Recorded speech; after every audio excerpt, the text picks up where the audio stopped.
ప్రియమైన వారలారా, ప్రభువైన యేసుక్రీస్తు పరిశుద్ధమైన నామమున మీకు నా ప్రేమ వందనములు. Jesus meets YouTube family, GPS Robinson ఫేస్బుక్లో వీటన్నిటిలో కలిసి ఉంటున్నటువంటి మీకందరికీ ప్రభువైన యేసుక్రీస్తు నామములో శుభములు.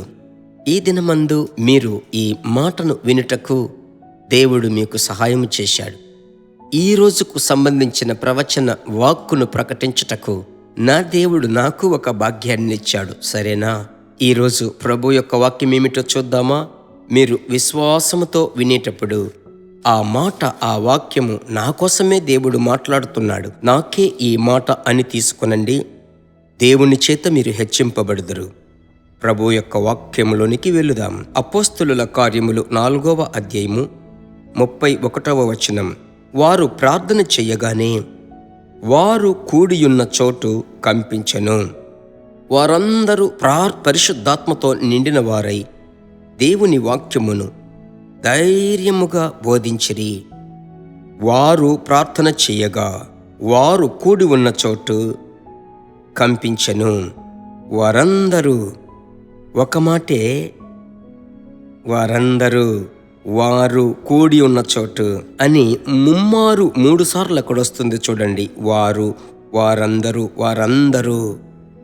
ప్రియమైన దేవుని బిడ్డలారా, పరిశుద్ధాత్ముని యొక్క ఒక ప్రత్యేకత ఏమిటి తెలుసా? దేవుని బిడ్డలైనటువంటి మనము కూడి ప్రార్థించేటప్పుడు వాక్యము సెలవిస్తుంది, ఆ చోటే కంపించింది. అలాగైతే మేము ఈ పాండమిక్ దినాలలో, లేదంటే ఈ కఠినమైన దినాలలో మనము ఎక్కడికి వెళ్ళి కూడుకోగలము అని అనుకోవచ్చు. అయ్యా, మీకు ఒక వచనము తెలుసు కదా, ఈ భూమి మీద 2 లేక 3 ఎక్కడైతే నా నామమున కూడుకుంటారో, మత్తయి సువార్త 18వ అధ్యాయము. ప్రభుకు మహిమ కలుగునుగాక. అలాగైతే మీ ఇంట్లో భార్యాభర్త, లేదంటే మీరిద్దరు మాత్రమే మీరు కూడి ప్రార్థించేటప్పుడు ప్రభు అంటున్నాడు, ఆ చోటు కంపిస్తుంది, కదులుతుంది. వారందరూ పరిశుద్ధాత్మతో నింపబడ్డారు. మనము కూడి ప్రార్థించగా పరిశుద్ధాత్మని యొక్క అభిషేకం విస్తరిస్తుంది. దాని యొక్క ప్రత్యేకత ఏమిటి తెలుసా? వాక్యం సెలవిస్తుంది, వారు వాక్యమును ధైర్యముగా బోధించిరి. మీలో దేవుని యొక్క వాక్యములు ఉన్నందుకై నేను ప్రభువుని స్తుతిస్తున్నాను. అయితే ఆ వాక్యము మీలో ఉన్నట్లయితే ఫలించటానికి కుదరదు. ఆ వాక్యము వెల్లడి కావాలి. ఆమేన్. మీ బ్యాంకులో 10 లక్షల రూపాయలు మీరు ఉంచుకున్నారంటే ప్రభువుకి స్తోత్రం. బ్యాంకులో ఉన్నంత మాత్రాన ప్రయోజనం లేదు. అది ఏదో ఒక వస్తువుకు ఉపయోగపడాలి. ఏమంటారండి? వాక్యములు మీ హృదయములో ఉన్నందుకు ప్రభువుకి స్తోత్రం. ఆయా సమయమునకు తగిన వాక్యమును మీరు చెప్పుచున్నారు చూడండి, అదే మీ మీద ఉన్న ఒక ప్రత్యేకత. ప్రభువుకు మహిమ కలుగునుగాక. ఆమేన్. ప్రభువుకు స్తోత్రం. కూడి ప్రార్థించటానికి తీర్మానం చేసుకోనండి. ప్రభువుకు స్తోత్రం. ఒక అనుకూలమైన వాతావరణమును ప్రభు ఇస్తాడు. అలాగూ అందరము కూడి ప్రార్థించటానికి అప్పగించుకుందాం. గలతీ 6:2 అలాగే గదా సెలవిస్తుంది, ఒకరి భారమును ఒకరు భరించి ఇలాగు క్రీస్తు నియమును పూర్తిగా నెరవేర్చండి. కనుక వ్యక్తిగత ప్రార్థన వేరు, కూడి ప్రార్థించడం వేరు. ఒకరికి ఒకరు చేతులు పట్టుకొని ప్రార్థించడం వేరు. ప్రభు యొక్క కృప మిమ్మల్ని భరించాలి. మీ ఇల్లు అలాగు ప్రార్థన గుడారముగా మారుతుందని నేను విశ్వసిస్తున్నాను. సరేనా? ఇప్పుడున్న పరిస్థితులను మీరు చూడొద్దు.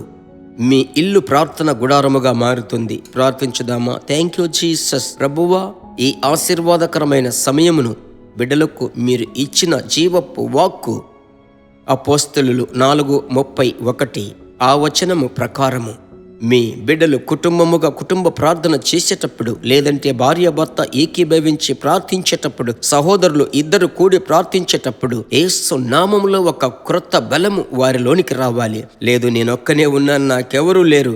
ప్రభువా, మీరు తోడుగా ఉన్నారు. పరిశుద్ధాత్ముడ మీతో కలిసి ప్రార్థించేటప్పుడు ఒక క్రొత్త బలము, క్రొత్త శక్తి బిడ్డలకు మీరిచ్చి, ప్రభువా, పరిశుద్ధాత్మతో నింపబడుదురుగాక, వారి పాత్ర పొంగి పొరలునుగాక. ఈ దినము ఒక ఆశీర్వాదపు నదిగా వారికి మారాలి. యేసు నామములో ప్రార్థిస్తున్నాము తండ్రి. ఆమెన్. ప్రభువుకి స్తోత్రం. మర్చిపోవద్దండి, ఎదుటివారికి షేర్ చెయ్యాలి. మీరు దినము మీరు పరిచర్య చెయ్యాలి. అందుకు తగిన ప్రతిఫలం, బహుమానం మీకుంది. మరలా కలుసుకుందాం. God bless you. దేవుని బిడ్డలారా, ఈ వర్తమానము మీకు మిక్కిలి ఆశీర్వాదకరముగా ఉందని మేము నమ్ముచున్నాము. ఇంకనూ మా వర్తమానములను విని ప్రభువులు ఆశీర్వదింపబడుటకు జీసస్ మీట్స్ మినిస్ట్రీస్ అను మా యూట్యూబ్ ఛానల్ ను సబ్స్క్రైబ్ చేయండి. మరియు మా ప్రార్థన సహాయముకై మీరు సంప్రదించవలసిన మా ఫోన్ నెంబర్ 9842522836 మరియు 7299546363. Email gpsrobinson@hotmail.com. ప్రభు మిమ్మును ఆశీర్వదించునుగాక.